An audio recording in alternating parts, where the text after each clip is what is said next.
Dr. Barton, are you in Hunter Hall? We are. We're in the Great Hall in the Hunter Conference Center, otherwise known as the Harry Potter Room, as you well know. And boy, we sure can't wait to have you guys back in future years here. This is fantastic, but we do miss you. That feeling is beautiful. Wonderful.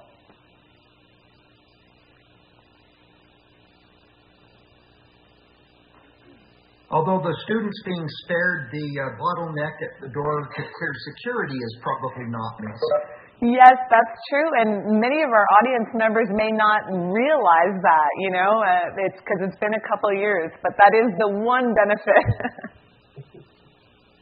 Counsel, will you please join us on camera?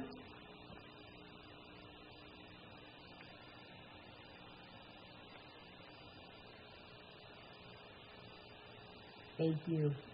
The Court of Appeals is now in session, and I'm going to turn the time over to Dr. Vartan for a few opening comments. Thank you so much, Lisa. Welcome to everyone here in the room. This is a collaboration that now has been going on for several years with the Utah Court of Appeals, where we have live court in session once a year on campus. Normally we host everyone here, but because of COVID, we're still not traveling, so we are absolutely honored to be a part of this virtual session. We want to make you aware of how this works. You're going to hear the case exactly as it would be in person, and then if time permits, at the end, we will have time for a little bit of Q&A. I also wanted to make you aware that the SCU Office of Legal Affairs is here and will be available in the lobby to answer any questions. They cannot give personal legal advice, but if you'd like any questions answered about the arguments you heard, or legal careers, or law school, or any other generic matters, you can kind of ask some questions afterwards. So that's another little extra added thing to this event. So thank you all so much for including us. We're very honored to be a part of this session. Well, thank you very much, Dr. Vartan. Without knowing exactly what's involved, I must say that I envy your position as director of percussion. That has got to be much more interesting than what I do in my days. With all due respect to the good people of Utah. Of more relevance, you are the director of the A.P.E.X series. And it is with the A.P.E.X series that we have over the years partnered to have our in-person session at SUU. Mr. Gray, it seems to me that you've been a participant on one or more of those occasions. We do miss the opportunity to be there. Those visits have typically entailed meeting with students who might be interested in legal careers, and having some opportunities of that sort, as well as the Q&A session that we look forward to as well. We're sorry we can't be there in person. We're very hopeful that next year we can get back into that good habit. As I've said before, and it's very much the truth, there's no place where I would rather hear oral arguments than the august hall that is so beautiful with suits of armor and banners and all the portraits and everything. Very regal surroundings, and SUU has done a wonderful job in getting us a beautiful dais. So we hope that next year we won't be doing this on computer screens. We'll be doing it in person. Turning then to the business at hand, I think both attorneys are aware of the way we proceed in these virtual court sessions. You have the same amount of time as usual. Appellant can save some of that time for rebuttal and has apparently elected to save 4 minutes for rebuttal. We don't have the benefit that we do when we're actually in a live session of body language and looking left and right to figure out which judge wants to ask a question when.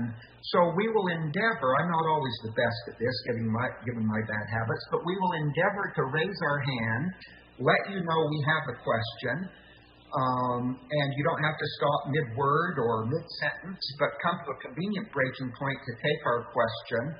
As both attorneys know, very often the most important part of your argument is answering our questions anyway, rather than just plowing through your prepared remarks. I'm knocking on wood, or faux wood at least, as I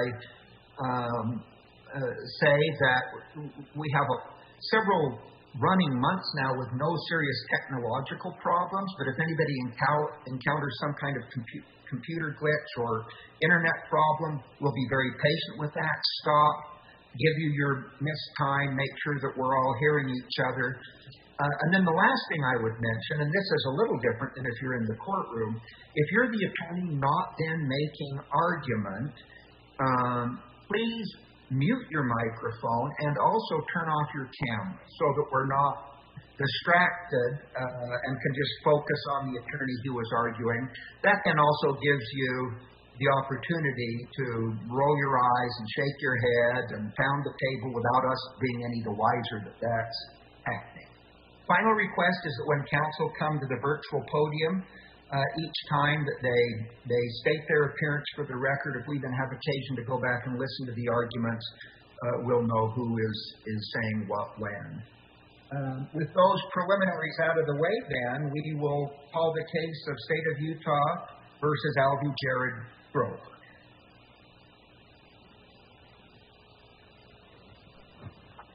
Good afternoon, Your Honor. Thank you for that introduction. Nicholas Turner, appearing for Mr. Grover. We've got three issues before the court that I'm going to address today. The first, did the trial court have a statutory duty to make specific findings on the record addressing and resolving Mr. Grover's objections to the PSI for the pre-sentence investigation report? And if so, did the trial court fulfill its duty? The second issue is, can a former county attorney sit as a sentencing judge and use a prior conviction that he as county attorney supervised as a factor in sentencing defendant to consecutive sentences? And last, was trial counsel ineffective for failing to effectively address or argue Mr. Grover's objections to the PSI or by failing to request an accusal? I'll now attempt to address each of those issues in turn.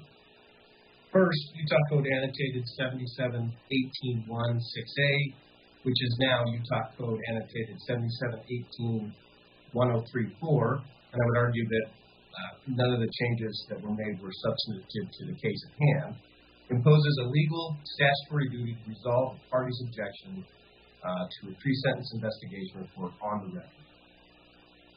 Further, the court in State v. A.P.E.X. Has ruled that the due process clause of the Utah Constitution requires district courts to base sentencing decisions on reasonably reliable information. Counsel? Yes. The state has responded to that argument in its brief by pointing to case law that says that a defendant is not entitled to hybrid representation, meaning that if he has counsel, he doesn't get to make an objection himself as well. How do you get around that problem, given that the objection you're pointing to was made by the defendant, not his counsel? Yes, so this is similar to when a defendant files with the court a notice to appeal, even though they're still represented by defense counsel. It's one of those rights that if it's not raised, it's waived. Nothing in the statute requires that the court be alerted by a particular filing of a motion, just that the court be informed that there's an objection to or disagreement regarding the PSI. So how would that be different from hybrid representation? Again, if the state's argument is that if counsel doesn't raise the objection, it's waived. If counsel doesn't raise the objection, the defendant's only ability is to raise the obligation on their own. Otherwise, it's waived. So it feels like if we tell a defendant, in this instance, if your defense counsel doesn't file a motion, it's waived, but you have to remain silent if they don't. That's a catch-22 for the defendant, and there's no way around it. So but pushing back on that, there would be a way around it, which would be that in the trial process, the defendant has his attorney, and he speaks through his attorney, and that if on appeal he later thinks that his attorney should have made an argument that he didn't make, he can come up and say that he received ineffective assistance, and that way we've got something of a linear proceeding. But if you're right, I'm just pushing back for argument purposes, if you're right, it seems like it would put the state in a bit of a box where it not only has to respond to things that the defense counsel is raising, but also things that the defense himself is raising, which would essentially mean that the state would be responding to two different people. So why is your version the better version here? I believe my version is better because we're talking with a limited exception to instances where if not raised in a timely fashion, a defendant's right is waived completely. If we rely only on an ineffective assistance of counsel claim, and I've made one of those here, and as I'm sure we're about to hear from the state, those claims are really hard to meet the burden. I feel like it would be wholly unfair to subject a defendant to that being their only remedy if defense counsel doesn't raise a timely objection. I would also argue that in this instance, I don't see that the state was prejudiced in any way. That the state was provided ample notice, as was defense counsel, of the objection. It was filed with the court, with notice to both, and it's not a motion. It's just an informative process saying, Your Honor, we have a disagreement about the PSI, and that needs to be resolved. Whichever judge would like to go. Go ahead, Judge Pullman.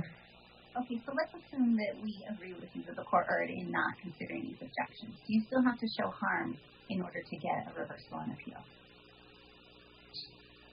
Under the plain, so we would argue that you reviewed this for correctness, in that the court had a legal duty to fulfill, in that it had to show, it had to resolve on the record the objections raised by defendant or defense counsel. But in most so if it's harmless, right, then there is no reversal. So doesn't that standard still apply here? And have you showed harm, even if you're right about the court having erred here? Well, this court has previously reversed remanded cases where they believe that the effects didn't negatively impact sentencing. And that's because the purpose of the statute, which this court has articulated as being, and I'll quote, from the court's case in Samolsky, and I might be pronouncing that wrong, I don't believe I am, Samolsky, 2016 Utah appellate case, this court held that because the statements in a PSI may be utilized in future settings, such as parole hearings, it is necessary that the defendant's objections be resolved on the record. I think for that reason, we can already argue that the client has been harmed. He has objections that he raised timely to the court. They did not get resolved or addressed on the record. And so that PSI, although it was objected to and then resolved, sticks with the defendant throughout the system and has negative implications for him. Yes, sir. Mr. Turner, to that point, it seems to me like we have a number of cases where we have said, the sentencing court should have resolved this issue of dispute, discuss about the pre-sentence investigation report, didn't do that. We can't say that it affected the sentence. We think, in essence, that this was a harmless error, so we will affirm. However, because of the fact that these reports tend to follow defendants through the system and will be part of his permanent record, that's not the term we use, but in essence part of his file when he's in front of the parole board and the rest, we will go ahead and remand for the clarification, for correction, to consider the extent to which the PSI needs to be fine-tuned. Is it your position here that ultimately that's what we should be doing, or do you think the mistake here was so egregious that your client is entitled to be resentenced with the benefit of a corrected report? Well, with this issue in isolation, Your Honor, I think that, and my client has been very vocal in this case from day one since I've been involved. He believes that this PSI needs to be addressed. He is very concerned, and I'll use the judge's term permanent record, because that's exactly how my client feels. He's very concerned that these inconsistencies, these inaccuracies are going to follow him throughout his life, whether it be just through the system in this case or throughout his life in general. And it's going to have a negative impact. So he does want the opportunity to have that addressed. So, and with that point in mind, I'm sorry, Judge Kenny, this is just such an obvious follow-up for me. So, and I don't mean to put words in your mouth, but to make sure that we understand, you would find an acceptable resolution affirming the sentence with remand to consider and correct as necessary the changes to the PSI that your client seeks. The only issue I take with that, Your Honor, is that part of the duty is to determine whether it was accurate and whether it was relevant to the issue of sentencing. If in that exercise the court determines that the information that he objected to was relevant to sentencing, I think the court has to allow the court discretion to adjust the sentencing as it's appropriate. The other issue, obviously, is we also argue the refusal issue, which we're going to ask the judge to use a different view. I'd like to talk about the refusal issue, but I have one last follow-up on the PSI issue before we move off it. It was a little fuzzy to me from the briefing what exactly he thinks was inaccurate factually from the PSI. I mean, I understand that he wanted to add a bunch of detail about his medical problems and his explanation, as he put it, for what he did. But those don't strike me as inaccuracies. But this whole Viteto doctrine is about inaccuracies. What exactly does he think is inaccurate from the PSI factually? So he makes a lot of reference to in the letter that was drafted that is in the record at 91 to 96. He lists pretty extensively all the issues that he has. So that's right. And so that without going into complete detail, because it's pretty voluminous, he has problems with the way that witnesses' statements were taken out of context. He's very upset about the fact that the 19 gunshot wounds weren't included in the PSI nor the 80. But that doesn't strike me as an inaccuracy. I think that's my point. It's one thing to say that the PSI should have included more information or should have included more arguments that I would have liked, but it's another thing to say that it's inaccurate. So I'm sorry. No, go ahead. What I would say to that is it's not for this court, with respect, to make that determination. That's what the statute that puts that duty upon the sentencing judge, to make those determinations. So yes, you're right, and the state brings this up, that we did not go through line by line all his objections, and there are a missing 35 pages that he feels should have been supplemented in there. We don't bring that to the court because the remedy here is that be addressed in the district court at sentencing pursuant to the statute. Can we talk about I'm sorry, no. Really quickly before we move on. So I'm just looking at his letter, however, in for example, where he says the matrix was misscored. Even if the district court was to go back and look at what he provided, all he said is, I've received an extra 5 points, and if given time, I'd be able to essentially prove that. So even if we were to send this back today and a district court were to take a look at that, there'd really be nothing the district court could do with that, correct? I would explain why it's inaccurate. It's just I would respectfully disagree that I think given the opportunity to flesh these issues out on the record, Mr. Grover may be able to present, or Mr. Grover's attorney may be able to present exactly how that might affect. We don't have the benefit of knowing whether he can or can't because the judge did not fulfill its duty, its statutory duty. That is precisely why we should remand and set this back to the court to follow through with their legal duty. Okay. Can I start you off with a question on the recusal issue? It seems to me from the briefing that there's two sources of authority that bounce around both briefs. There's the due process clause, and then there's the Rule 211 of the judicial rules. Are you relying on one of them, both of them, or what's your understanding? What's your claim? Is it a separate claim about both, or is it just simply a claim based on one or the other? So I'm glad you asked me that question, because what I think has been lost in the briefing is the due process clause, the argument you find in State v. Williams presents the constitutional floor, and they refer to that specifically as the constitutional floor. They also make reference to states being able to adopt more rigid rules, and they refer to that as possibly a constitutional ceiling. What we're arguing is that whether you apply the due process clause or Rule 2.11 with the floor and the ceiling, our claim falls somewhere in those bounds. Okay, so we rely on both of them. So if you're relying on both, to the extent that your recusal claim turns on the Utah Rule 211, how do you get around paragraph 16 from State v. Mendea? Sorry, Judge, I couldn't hear you. I'm sorry. My computer tends to do that in opportune moments. To the extent that you're relying on Rule 2.11, how do you get around the passage from State v. Mendea that the state has relied on, in which the Supreme Court seems to have said that a claim about the Utah judicial rules isn't grounds for reversing a sentence? How do you get around that paragraph? I think the claim from Mendea is very different in that we're not asking the judge to be sanctioned. We're not asking that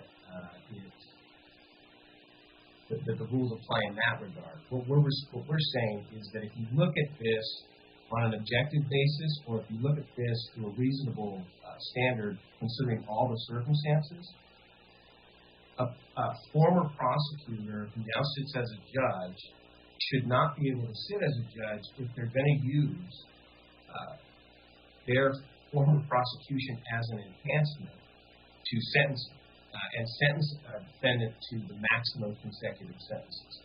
That just appears to us to be constitutionally intolerable, and it calls his impartiality into question. Okay, so then that leads to probably my last question on that. You didn't preserve that claim below. Your client didn't preserve that claim below. So you're here on plain error. And as of course you know, plain error requires there to be settled authority. And I understand your argument on sort of an intuitive level. There perhaps is something a little off about a former county attorney, and now we've got the same guy. But I didn't see a case in your brief that says that a former county attorney who becomes a judge can't then sit on another case involving that same defendant. And so if there's not such a case, how can you show obviousness as required by the plain error standard? I would argue that once that prior case is used as an enhancement and in a sentencing decision in that current case, it becomes part of that current case, which is why we rely not only on the 2.11, we also rely on State v. Williams, which specifically says that if the judge stands as the accuser and the adjudicator, it clearly is a violation of the due process clause. And I will just so it's very clear, I'm not arguing that there is any case on point. You are correct. I have not been able to find a case that says a former county attorney can't sit as a judge and render a sentencing decision. But I do think it appears to be not a stretch for a defendant to believe that they're getting a neutral judge by not having the former prosecutor sentence them based on a former case that they supervised. Thank you, Mr. Turner. We appreciate your argument. You're well over your time. However, that was due to our questioning more so than any error on your part. So you'll have your full rebuttal time when we get to that point in the proceeding, and we will now hear from the state.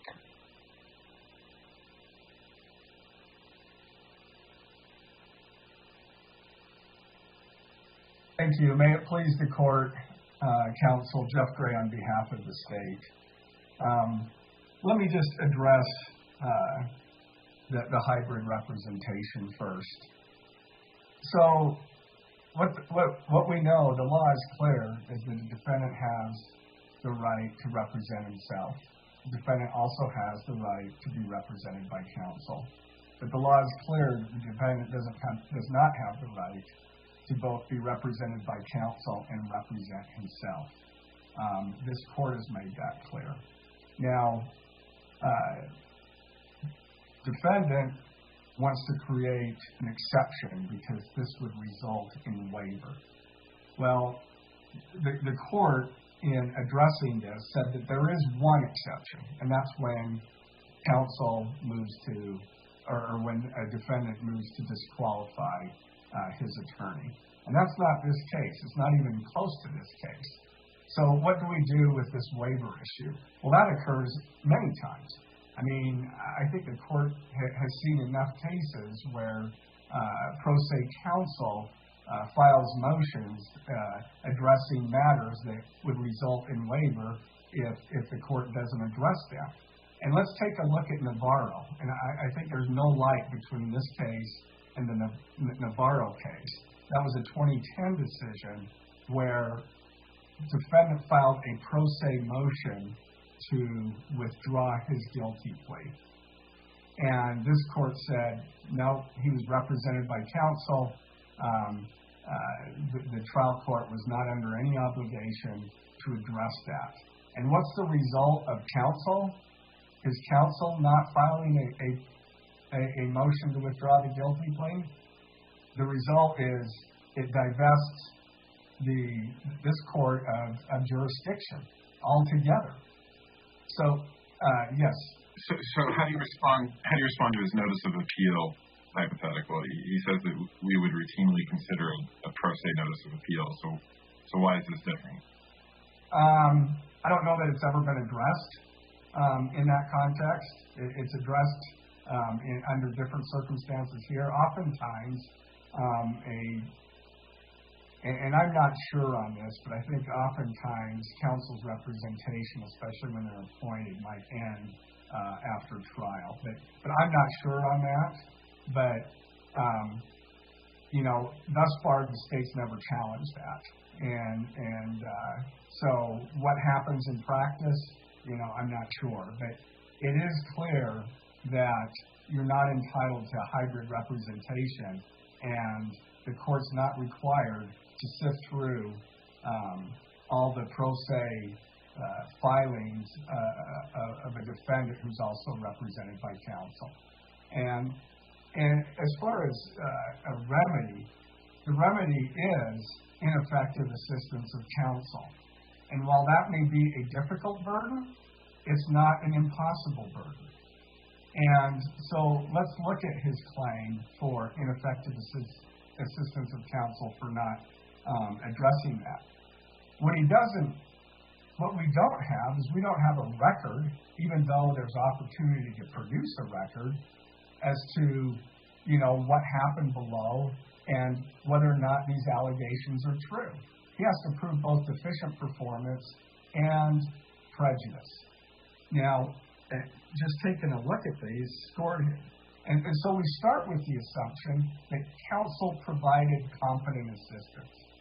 We don't have any evidence, and there's nothing in the record suggesting, and they haven't even argued, that counsel did not discuss these points of contention with his client. There's nothing in the record that says that those matters weren't discussed. So this court must presume that they were discussed, if that was important to him. And counsel may very well, after discussing with this, concluded and done the research and said, he's not scored too high, or and the facts aren't misleading. So that's where we start. And had counsel wanted to demonstrate that counsel was, or had the defendant wanted to demonstrate that, then he has the avenue through a 23B remand, and he hasn't made that showing. And I will speak to, and as far as IAC is concerned, he does have to show harm, that it resulted in harm to that there would have been a different result at sentencing. Now, had this issue, let's say that counsel had done this and had actually raised these objections that his client raised, I don't know that the harm, I think Judge Pullman and Judge Orem on that point, even if it doesn't affect the sentence, I do agree that it generally needs to be corrected anyway and sent down without affecting the sentence. At least that's my recollection of the cases. But in an IAC claim, he actually has to show both the accuracy of these things and, two, that it would have resulted in a different result at trial. And he hasn't done that. Judge Pullman. Let me just ask a little clarification on that. So if he just wants the PSI to be corrected, or at least these issues addressed and potentially corrected, that would be one thing. If he wanted to be resentenced because of the court's failure to look at these issues, would he have to show harm or not? Well, he does have to show harm, but under IAC, he doesn't even get to get a correction. I mean, IAC standard is much different. The standard for IAC is that the result of the proceeding would have been different, and in this case, that he would have had a different sentence. And that's actually what he argues in his brief throughout.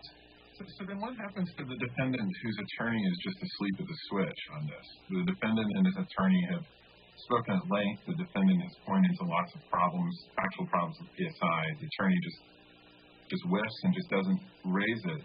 If you're right about the way this plays out with IAC, that defendant is kind of out of luck, and then he's forever bedeviled by this inaccurate PSI.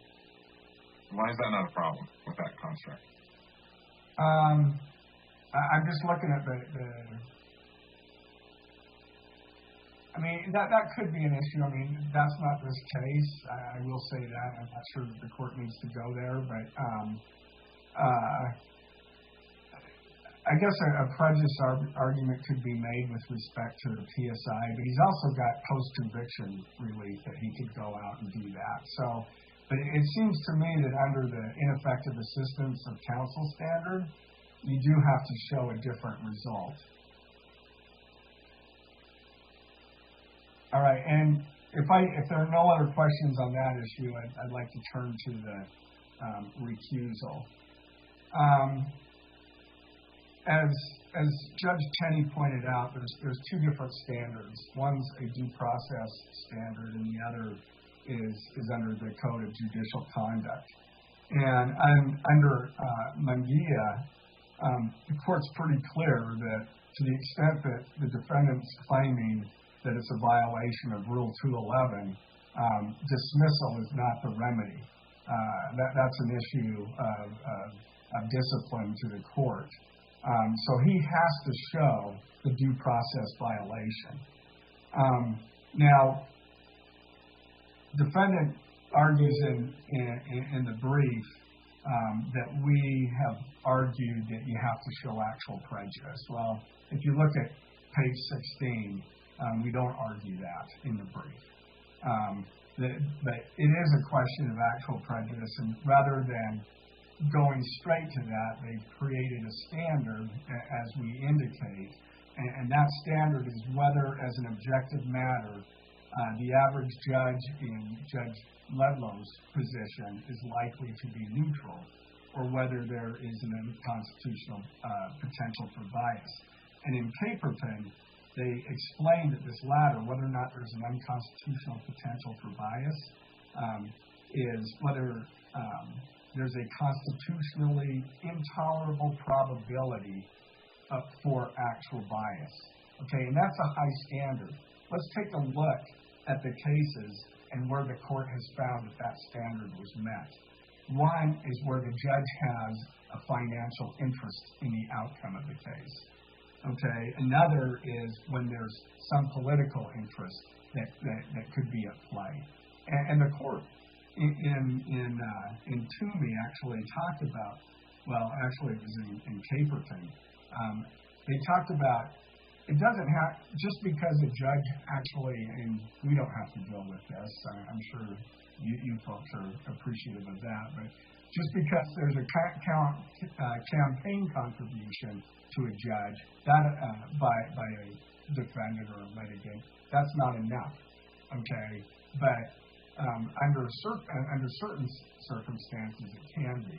And if you read the facts of that case, I mean, they were pretty.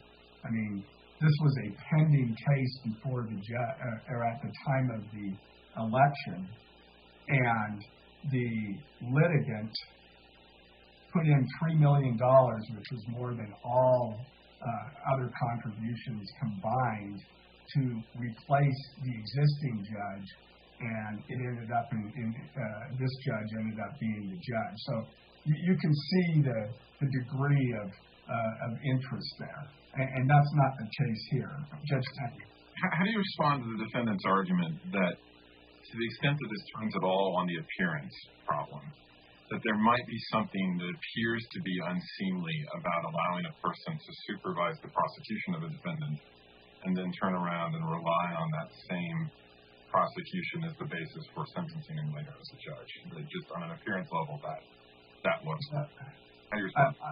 On an appearance level, first of all, that's not the question in a due process case, which is the only way he gets to.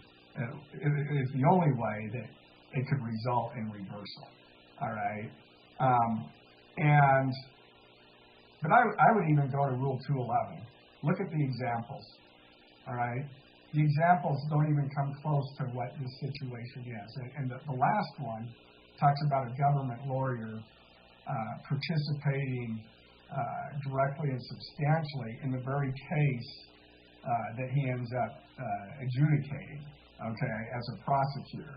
So it's a lot more like the due process, quite frankly, in that concept. Though I would agree that it's a lesser standard, but I don't even think it meets it under Rule 211.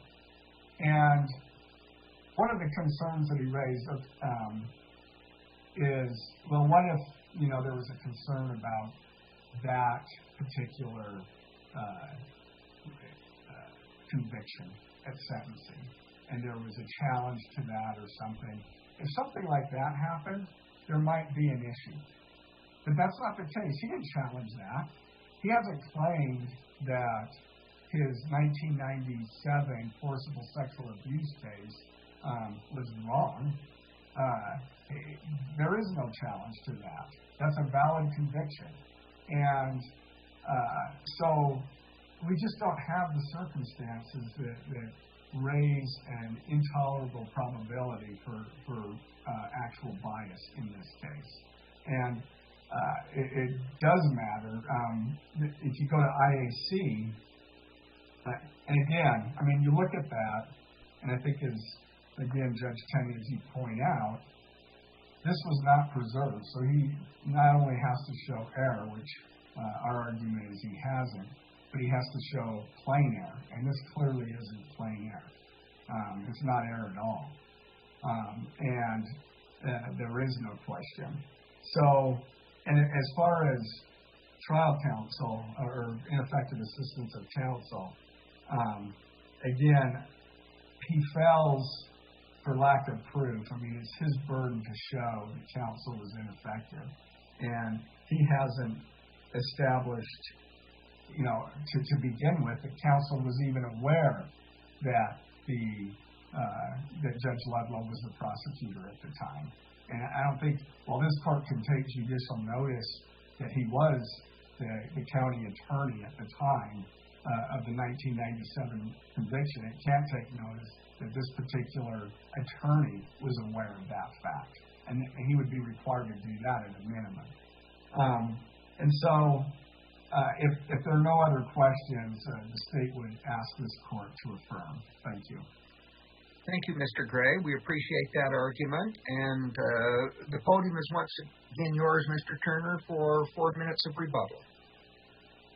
Mr. Turner, for the appellate. I do want to hit on the hybrid issue because I think something needs to be very clear here. The state refers to the one exception that was enumerated in a motion to disqualify. But obviously, that's not the one exception because we've identified other exceptions and notice to appeal being one of them. And I think the reasoning there is on a notice of appeal and on an objection to a PSI, there's not any discretion that needs to be exercised by the court or any argument that needs to be made by the state on this. It's an automatic. If somebody files a timely notice to appeal, they're going to get the appeal. If they file an objection to a PSI, the law requires that the court resolve that objection or provide enough time for the parties to try to work that objection out. But I'm not sure why that's fundamentally different than any other motion. I mean, when a party files a motion, the court has to rule on it, whether it's about a PSI or a motion to suppress or any other kind of motion. And yet, if we opened the door to say that the court has to respond not only to defense counsel's motions, but also letters and erstwhile motions by the defendant, then I'm not sure where that stops. Do you have a limiting principle here? Yeah, and I think limiting principles or what would that be? Yeah, I think limiting principles are very important. In issues like this, and forgive me, I don't have an exhaustive list of statutes that require legal duties on the part of the sentencing judge. But any time there's a legal duty that the sentencing judge has to fulfill, and if that objection is not made or that information is not provided to the court so they fulfill that duty and that duty, that right is waived, I think that's your limiting principle. I don't think there are going to be very many instances where that occurs. I think let me ask you the motion to suppress question. I mean, my understanding would be that a court would have a legal obligation to rule on a motion to suppress. Sure. I think that the issue on the motion to suppress is different in that requires the state to file a response to that motion. That's an actual motion. What the statute here requires is just that the court be informed that there's an objection. That's it. It doesn't have you don't have to provide a basis for the objection, just that there is an objection to the PSI. But let me just go and ask that question more pointedly. If a defendant was represented by counsel and the defendant files a handwritten pro se motion to suppress, is it your view that the district court has to rule on that and consider it, or no? I think it's my argument that yes, the court should address that, and at the very minimum, maybe ask the defense counsel if they intend to file a motion or to argue this motion. Well, suppose the district court does that, and defense counsel says no, I'm not going to file that motion. Does the district court then have to rule on the defendant's pro se motion to suppress? Well, and you'll have to forgive me, Your Honor, I haven't briefed that or researched that specific issue. My inclination would be that at that point we're introducing facts that are present in this current case. But yeah, I think the court might need to follow the direction of the trial counsel, and if the defendant wants to proceed, that's when he files his motion to disqualify, which is clearly allowed. Thank you. I did just want to address, I know my time is short, a lot has been made with not being able to meet the IAC standards, and most of the state's time was pressed on that Ineffective Assistance Counsel standard. That is why you should not leave this issue to that remedy. That is not a fair remedy for a defendant. And I'm out of time. Thank you, Mr. Turner. Mr. Gray, if you'll join us back on screen.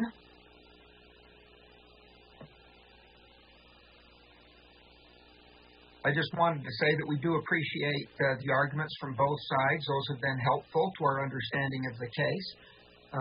We will take the matter under advisement and let you have our written decision as soon as we're able to get that done. And with that, the court will be in recess. If we were at Hunter Hall, we then would take off our robes to emphasize that we're no longer in court session. We would come around from the bench and take chairs in front of the podium rather than remaining behind the podium to emphasize the point that during Q&A, we're not in court, we're now in Hunter Hall, and happy to answer your questions. So I'll turn the time back over to you, Dr. Vartan. Thank you so much. This has just been, as always, so educational, so informative, and such an honor. The way this is going to work, everyone, is that if we have a mic here and we can swing the camera around, I'll get started with a couple of questions, but we would love to hear from you. And if you have any questions that you would like to ask, please do come up and ask them. This is a very special time for you to be able to get some, really direct attention and ask anything that you'd like to ask. So I'll get started, and if anybody wants to come on up, just come on up and we'll get going with that. For those of you who may not be familiar with the process from here, I wonder if you might share with us what happens next in terms of the appeal process after what we've just seen today. Well, that's an excellent question. I'll take that first one. Typically, we might now run, get a drink, or use the restroom, then we'll come right back, which we will end up doing when the Q&A is done, and we will have what we call our conference. And the three judges will share their thoughts and insights about how they think the case should be resolved. We will have made a tentative decision just to sort of allocate workload equitably, which judge is going to write the opinion, because we will not just send the parties a letter and say, you lose, you win. We write rather lengthy and detailed opinions. Now, some of them end up being kind of short. Many of them are quite long, explaining how the case has been decided. During the last argument, you heard counsel mention cases by name, and that can be a little confusing if you're in the audience. Well, under this case or that, the so-and-so principle. The opinions serve two purposes. One is to resolve the case that is before us, and then secondly, those opinions end up being enshrined in law books, reported online. Those then become precedents and help inform attorneys and others about how similar cases down the road should be decided. But we will, as soon as we're done here, we will turn to conferencing on the case and figuring out exactly what we're going to do with it. Thank you so much for that. Along those lines, I was curious a bit, and some people might be curious about what a typical workload week is like. How many cases do you hear and make judgments on in say a week or a month's time? Is it an average? Is it specific? What does that workload sort of look like? Judge Pullman, do you want to take that one? I'd be happy to. Another great question. So on the Court of Appeals, we decide, I think, somewhere around 800 cases a year, somewhere in that number, maybe 700 to 900, depending on any given year.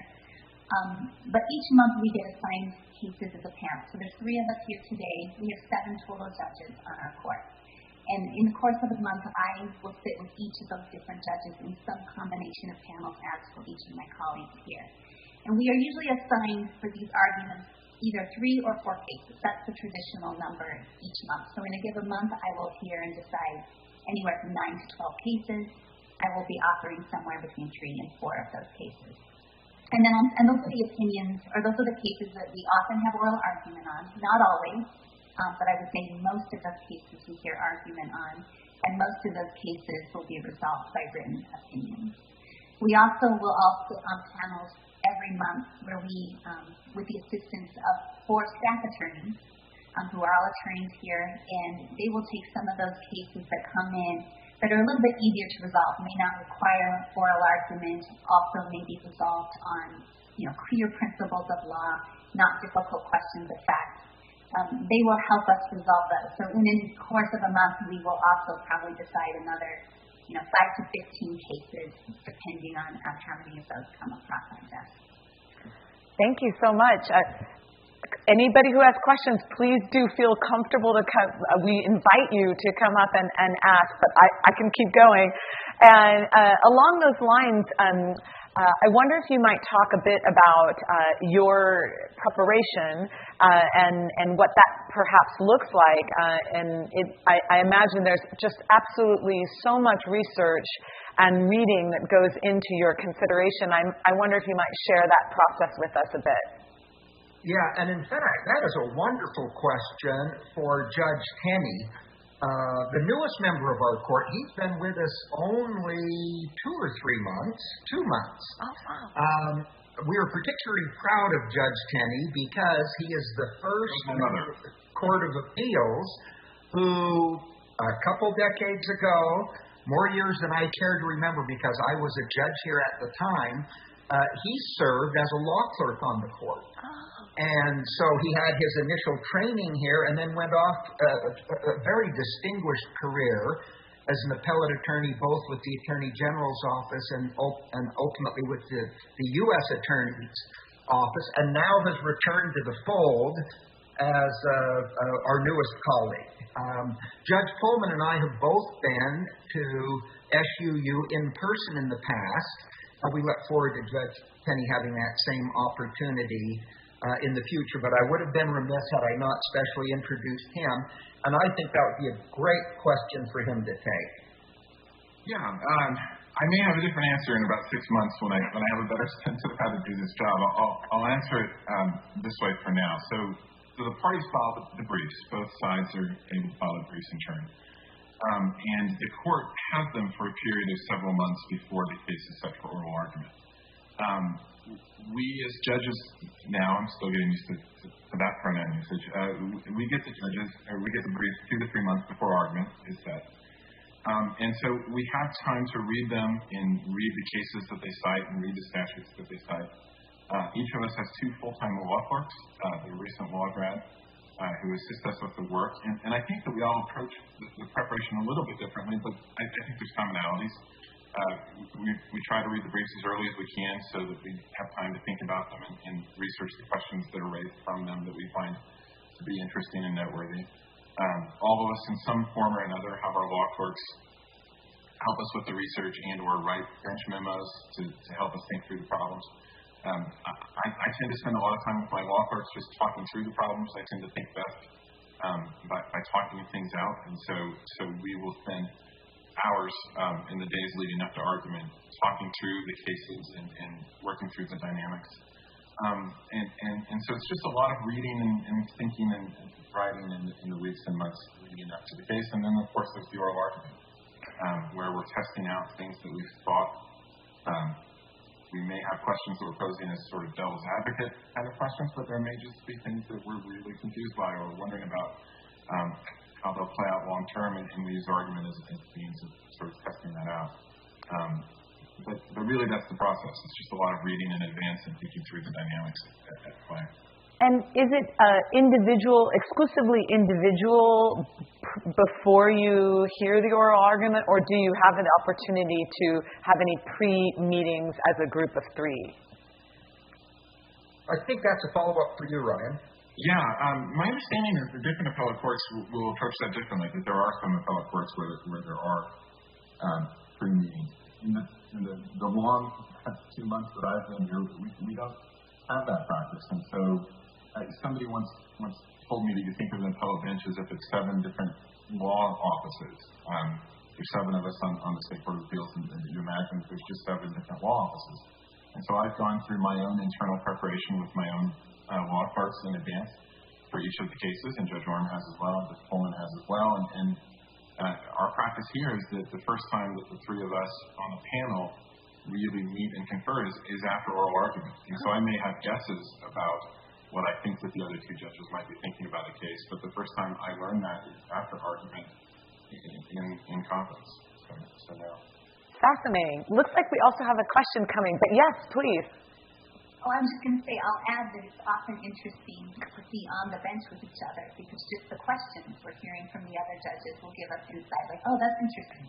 I see that they're thinking of a case in a certain way that maybe I didn't anticipate or even did, but sometimes those questions will reveal a little bit about their thinking to us.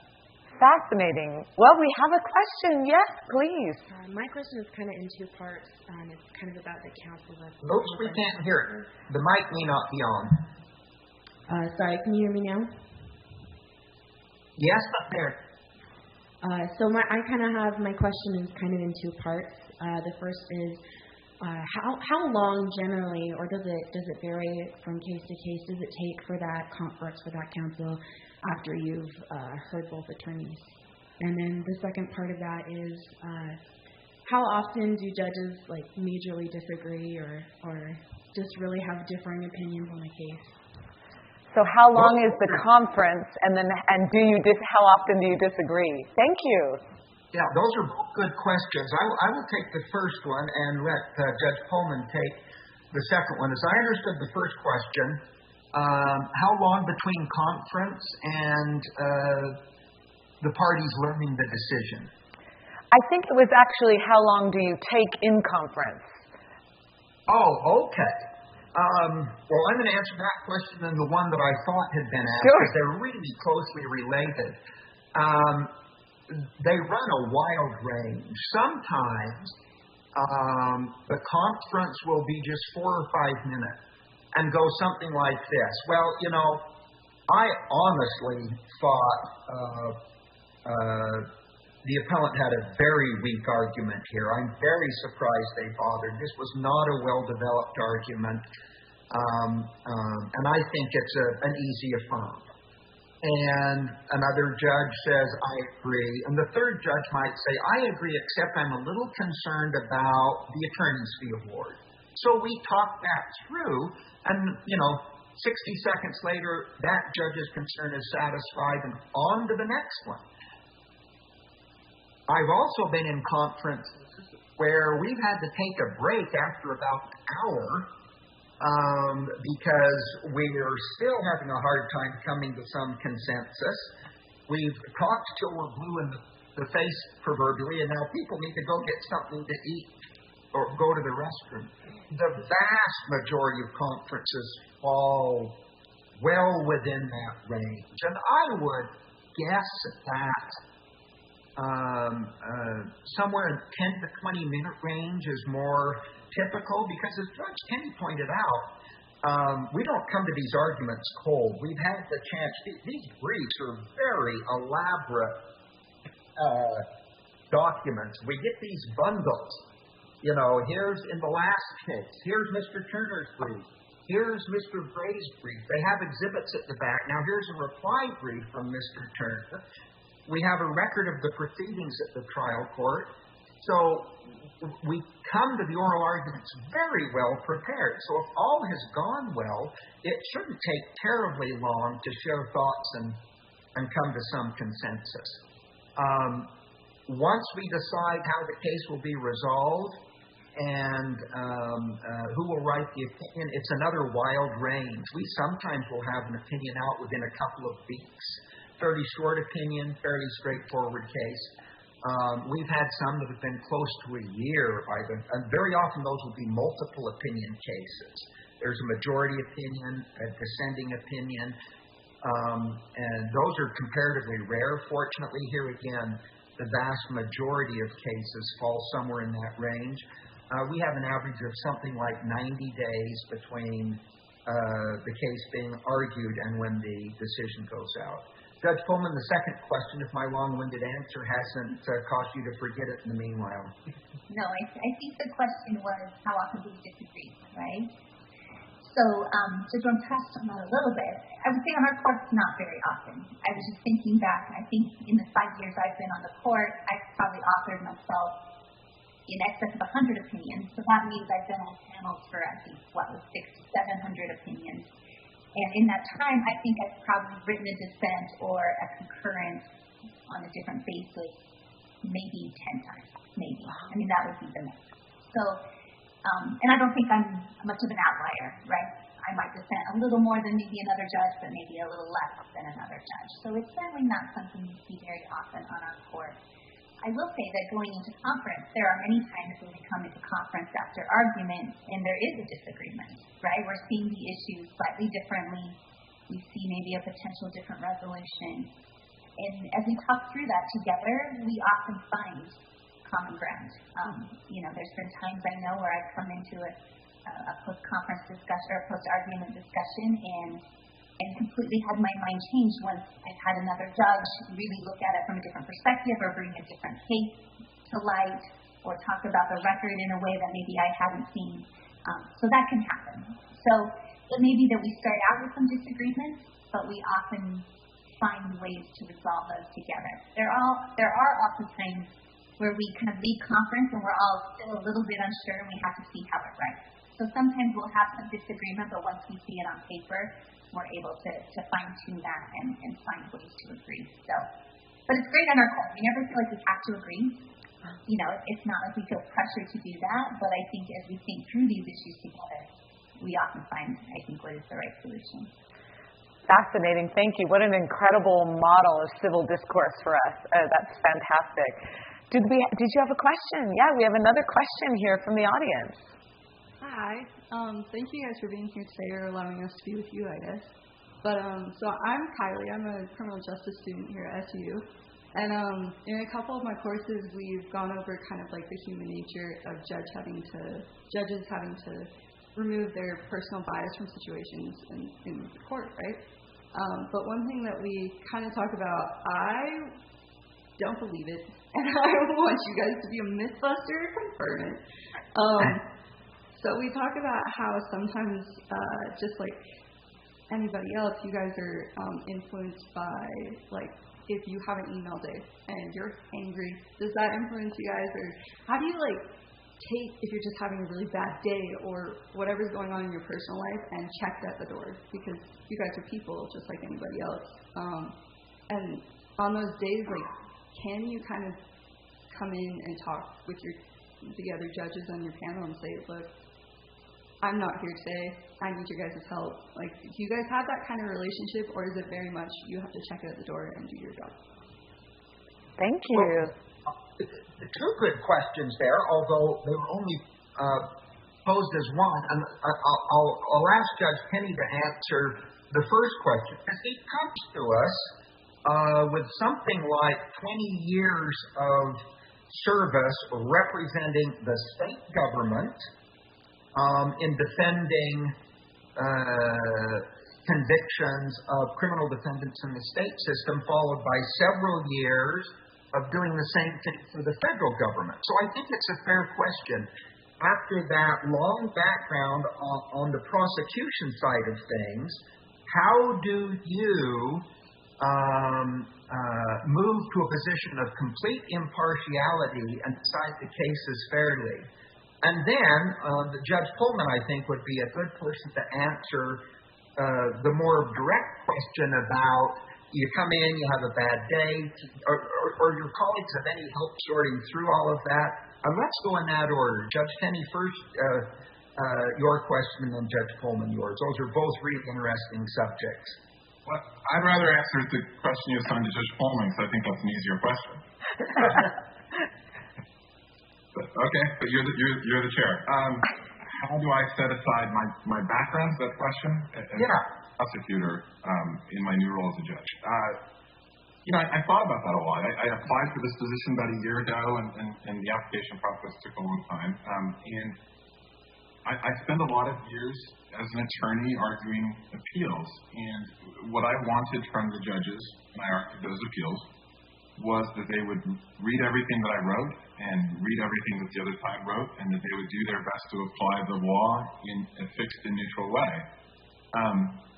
But I was representing a client when I worked for the state, and then I was representing a client when I worked for the United States. And I had a job to do, which was to push a particular position. And now I have a different job. I took an oath, and the oath contemplates that I will apply the law fairly and neutrally. And I'm doing my very best to do that. To go to your question, and this bleeds over a little bit to the question that you assigned to Judge Pullman, I accept notions of implicit bias and notions that we're humans and that can influence our decisions. I think it'd be folly to pretend things aren't true. And I think we all try our best to sort of curb the impulses. And one of the ways we do that, I think, is by surrounding yourself with other people who can check those impulses. And so one of the things that I'm very conscious of is talking. This comes back to my answer to the earlier question. I talk through everything in advance with my law clerks. That's one of the principal reasons that they're there. And we do that days in advance of argument if we can. So that I'm not making rash or impulsive decisions, that I'm vetting it by them. But then more to the point, after argument, I'm running it by two other colleagues. And so if I've had a bad day, or if my own prosecutorial past is influencing me consciously or subconsciously, well, I'm not a dictator in this process. I have two other people who have votes too. And so I think, this is one of those situations where more heads are there for a good reason. We do this in a group, I think, and that's one of the reasons is to solve the problem that the student pointed out is to make sure that one person's own biases or one person's own background holds sway.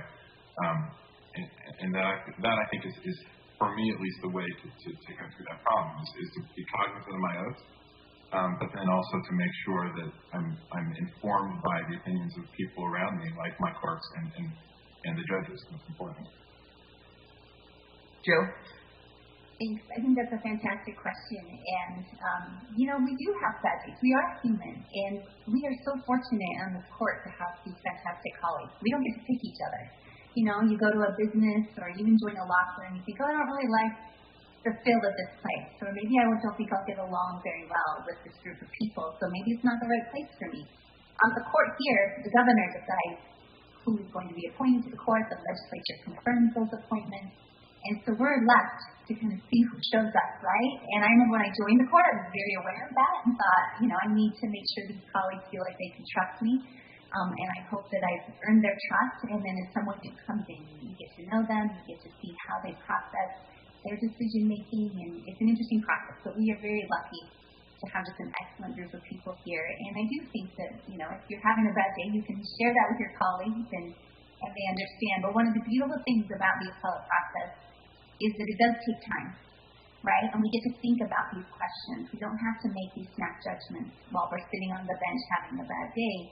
We get to take them back and ponder and think. And I will say that, I think it helps us avoid those bias problems. And there are times we'll all have a case, and I hear the facts, and I think this is the result the law requires, but I don't like it, right? I wish the law went a different way. I don't like this decision. And you might feel a lot about that on the day of oral argument, but I will tell you that as you get into that briefing process, and that takes several weeks, sometimes a couple months, you kind of are able to remove yourself from the emotional reactions and really just focus on the law and the job that you've been required to do and asked to do. And I do appreciate that about our job, is even if I feel a certain emotional way toward a case early on, by the time I'm done with it, I realize that I just have to apply the law and write that opinion, and I'm able to kind of put those feelings aside, if that answers the question. Yes, thank you so much. And we have gone over time, and I want to be sensitive to you all going into conference. If there are any additional questions, we do have the opportunity to ask them in the lobby. We'd love to invite you to do that.